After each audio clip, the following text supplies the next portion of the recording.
রাতের বেলা একটা প্রচলিত কথা আছে, আয়না নাকি ওপারের দরজা। আমি সব আয়না ঢেকে রাখি, কারণ আমার মা আমাকে বলতো। সেদিনে ভুলে গেলাম, বাথরুমে ঢুকে দেখি আয়নায় আমি দাঁড়িয়ে আছি স্বাভাবিক। হঠাৎ আয়নার ভেতরের যে আমিটা চোখ ঘোরালো অন্যদিকে। আমি কিন্তু নড়িনি। আয়নার ভেতরের আমি হাসলো। ধীরে ধীরে ওর হাতও উঠল। আমার হাত কিন্তু তখনও নিচে।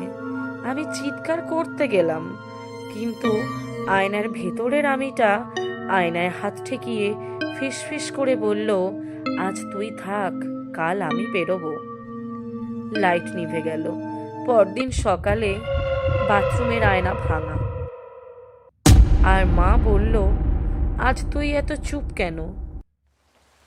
আমি কিন্তু সবটা বসে বসে দেখছি, কথাও কিছু বলতে পারছি না, কারণ আজ কথা বলছে আয়নার ওদিকের আমি, আর আমি আজ আয়নার ভিতরে। পরের গল্পের জন্য তৈরি থেকো। Thank you.